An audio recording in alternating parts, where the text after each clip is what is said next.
How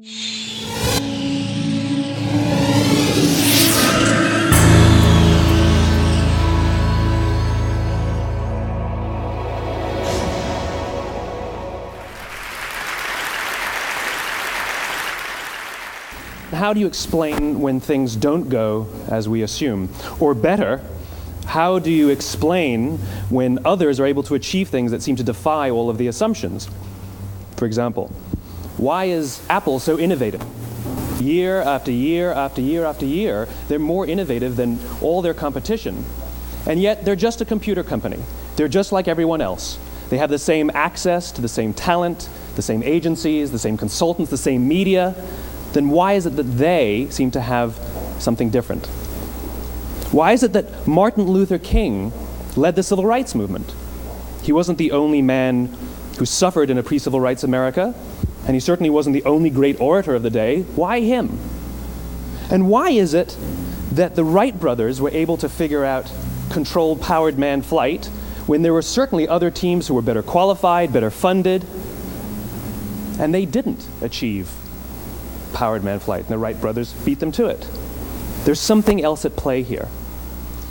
About 3.5 years ago, I made a discovery, and this discovery profoundly changed my view on how I thought the world worked, and it even profoundly changed the way in which I operate in it.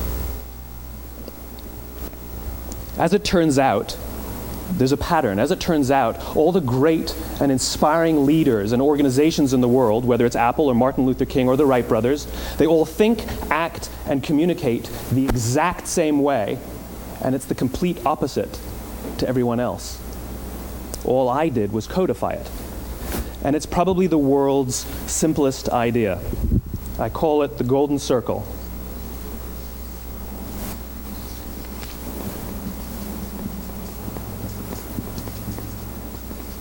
Why, how, what? This little idea explains why some organizations and some leaders are able to inspire where others aren't. Let me define the terms really quickly. Every single person, every single organization on the planet knows what they do, 100%.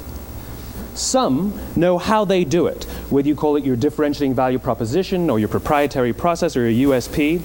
But very, very few people or organizations know why they do what they do. And by why, I don't mean to make a profit. That's a result. It's always a result. By why, I mean what's your purpose? What's your cause? What's your belief? Why does your organization exist? Why do you get out of bed in the morning? And why should anyone care? Well, as a result, the way we think, the way we act, the way we communicate is from the outside in. It's obvious. We go from the clearest thing to the fuzziest thing. But the inspired leaders and the inspired organizations, regardless of their size, regardless of their industry, all think, act, and communicate from the inside out. Let me give you an example. I use Apple because they're easy to understand and everybody gets it. If Apple were like everyone else, a marketing message from them might sound like this: we make great computers. They're beautifully designed, simple to use, and user-friendly. Want to buy one? Meh. And that's how most of us communicate. That's how most marketing is done, that's how most sales is done, and that's how most of us communicate interpersonally. We say what we do, we say how we're different or how we're better, and we expect some sort of behavior, a purchase, a vote, something like that. Here's our new law firm. We have the best lawyers with the biggest clients. We have, we always perform for our clients, do business with us. Here's our new car. It gets great gas mileage. It has, leather seats. Buy our car. But it's uninspiring. Here's how Apple actually communicates. Everything we do, we believe in challenging the status quo. We believe in thinking differently. The way we challenge the status quo is by making our products beautifully designed, simple to use, and user-friendly. We just happen to make great computers. Want to buy one? Totally different, right? You ready to buy a computer from me? All I did was reverse the order of the information. What it proves to us is that people don't buy what you do, people buy why you do it. People don't buy what you do, they buy why you do it. This explains why every single person in this room is perfectly comfortable buying a computer from Apple. But we're also perfectly comfortable buying an MP3 player from Apple, or a phone from Apple, or a DVR from Apple. But as I said before, Apple's just a computer company. There's nothing that distinguishes them structurally from any of their competitors. Their competitors are all equally qualified to make all of these products.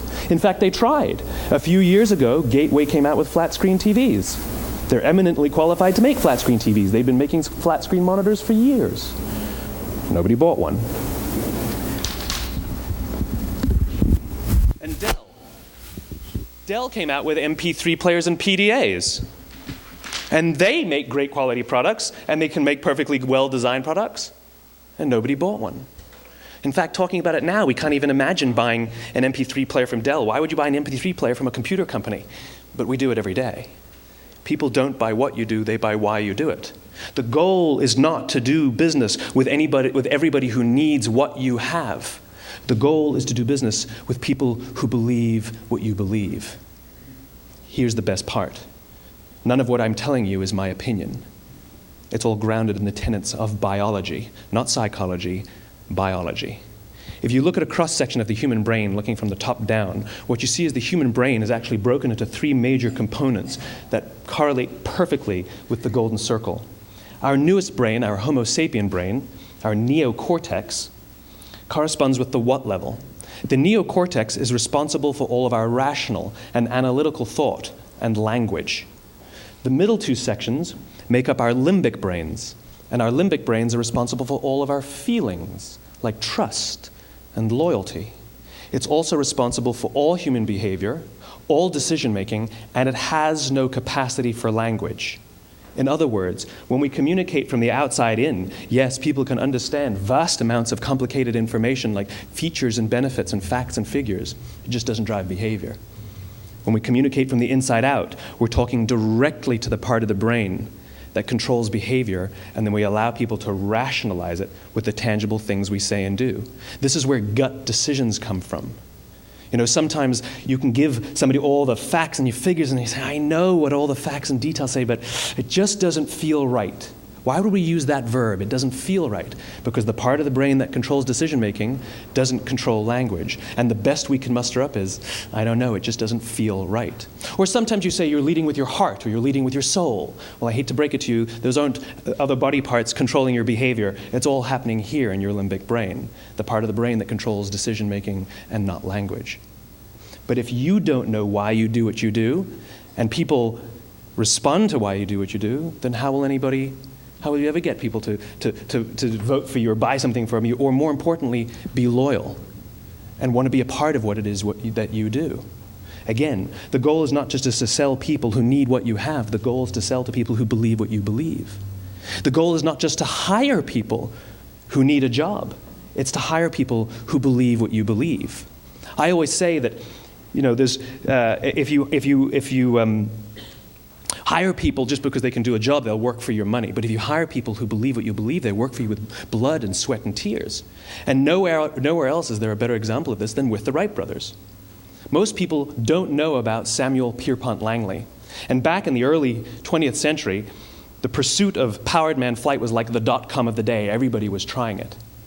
And Samuel Pierpont Langley had what we assume to be the recipe for success. I mean, even now, you ask people, why did your product or why did your company fail? And people always give you the same permutation of the same three things. Undercapitalized, the wrong people, bad market conditions. It's always the same three things. So let's explore that. Samuel Pierpont Langley was given $50,000 by the War Department to figure out this flying machine. Money was no problem. He held a seat at Harvard and worked at the Smithsonian and was extremely well connected. He knew all the big minds of the day.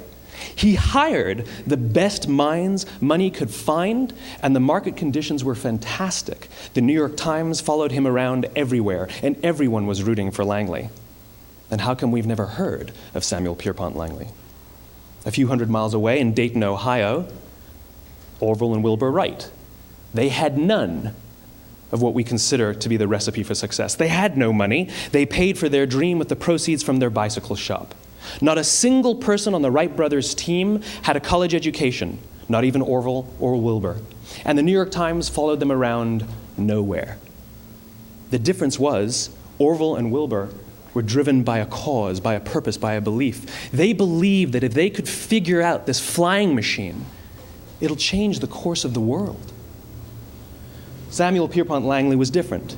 He wanted to be rich, and he wanted to be famous. He was in pursuit of the result. He was in pursuit of the riches. And lo and behold, look what happened. The people who believed in the Wright brothers' dream worked with them with blood and sweat and tears. The others just worked for the paycheck. And they tell stories of how every time the Wright brothers went out, they would have to take 5 sets of parts because that's how many times they would crash before they came in for supper. And eventually, on December 17th, 1903, the Wright brothers took flight. And no one was there to even experience it. We found out about it a few days later. And further proof that Langley was motivated by the wrong thing, the day the Wright brothers took flight, he quit. He could have said, "That's an amazing discovery, guys. Now we'll improve upon your technology." But he didn't. He wasn't first. He didn't get rich. He didn't get famous. So he quit. People don't buy what you do, they buy why you do it. And if you talk about what you believe, you will attract those who believe what you believe. Well, why is it important to attract those who believe what you believe? Something called the law of diffusion of innovation. And if you don't know the law, you definitely know the terminology. The first 2.5% of our population are our innovators. The next 13.5% of our population are our early adopters. The next 34% are your early majority, your late majority, and your laggards. The only reason these people buy touch-tone phones is because you can't buy rotary phones anymore.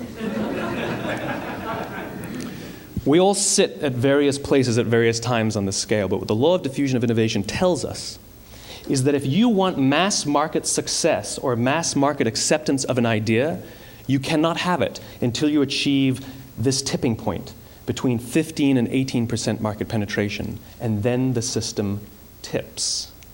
And I love asking businesses, what's your conversion on new business? And they love to tell you, oh, it's about 10%, proudly. Well, you can trip over 10% of the customers. We all have about 10% who just get it. That's how we describe them, right? That's like that gut feeling, oh, they just get it. The problem is, how do you find the ones that just get it before you're doing business with them versus the ones who don't get it? So it's this here, this little gap, that you have to close, as Geoffrey Moore calls it, crossing the chasm. Because you see, the early majority will not try something until someone else has tried it first. And these guys, the innovators and the early adopters, they're comfortable making those gut decisions. They're more comfortable making those intuitive decisions that are driven by what they believe about the world and not just what product is available. These are the people who stood online for 6 hours to buy an iPhone when they first came out, when you could have just walked into the store the next week and bought one off the shelf. These are the people who spent $40,000 on flat screen TVs when they first came out, even though the technology was substandard. And by the way, they didn't do it because the technology was so great. They did it for themselves. It's because they wanted to be first. People don't buy what you do, they buy why you do it. And what you do simply proves what you believe. In fact, people will do the things that prove what they believe. The reason that person bought the iPhone in the first 6 hours, or stood in line for 6 hours, was because of what they believed about the world and how they wanted everybody to see them. They were first. People don't buy what you do, they buy why you do it. So let me give you a famous example, a famous failure and a famous success of the law of diffusion of innovation. First, the famous failure. It's a commercial example. As we said before a second ago, the recipe for success is money and the right people and the right marketing conditions, right? You should have success then. Look at TiVo. From the time TiVo came out about 8 or 9 years ago to this current day, they are the single highest quality product on the market. Hands down, there is no dispute. They were extremely well funded. Market conditions were fantastic. I mean, we use TiVo as a verb. I TiVo stuff on my piece of junk Time Warner DVR all the time. But TiVo is a commercial failure. They've never made money. And when they went IPO, their stock was at about $30 or $40 and then plummeted, and it's never traded above 10. In fact, I don't think it's even traded above 6, except for a couple of little spikes. Because you see, when TiVo launched their product, they told us all what they had. They said, we have a product that pauses live TV, skips commercials, rewinds live TV, and memorizes your viewing habits without you even asking. And the cynical majority said, we don't believe you, we don't need it, we don't like it, you're scaring us. What if they had said, if you're the kind of person who likes to have total control over every aspect of your life, boy, do we have a product for you. It pauses live TV, skips commercials, memorizes your viewing habits, etc., etc. People don't buy what you do, they buy why you do it, and what you do simply serves as the proof of what you believe. Now let me give you a successful example of the law of diffusion of innovation. In the summer of 1963, 250,000 people showed up on the Mall in Washington to hear Dr. King speak. They sent out no invitations, and there was no website to check the date. How do you do that? Well, Dr. King wasn't the only man in America who was a great orator. He wasn't the only man in America who suffered in a pre-civil rights America. In fact, some of his ideas were bad. But he had a gift. He didn't go around telling people what needed to change in America. He went around and told people what he believed. I believe, I believe, I believe, he told people. And people who believed what he believed took his cause and they made it their own, and they told people. And some of those people created structures to get the word out to even more people. And lo and behold, 250,000 people showed up on the right day, on the right time to hear him speak. How many of them showed up for him? 0. They showed up for themselves. It's what they believed about America that got them to travel on a bus for 8 hours to stand in the sun in Washington in the middle of August. It's what they believed, and it wasn't about black versus white. 25% of the audience was white. Dr. King believed that there are 2 types of laws in this world, those that are made by a higher authority and those that are made by man. And not until all the laws that are made by man are consistent with the laws that are made by the higher authority will we live in a just world. It just so happens that the civil rights movement was the perfect thing to help him bring his cause to life. We followed him not for him, but for ourselves. And by the way, he gave the I have a dream speech, not the I have a plan speech. Listen to politicians now with their comprehensive 12-point plans. They're not inspiring anybody. Because there are leaders and there are those who lead. Leaders hold a position of power or authority, but those who lead inspire us. Whether they're individuals or organizations, we follow those who lead not because we have to, but because we want to. We follow those who lead not for them, but for ourselves. And it's those who start with why that have the ability to inspire those around them or find others who inspire them. Thank you very much.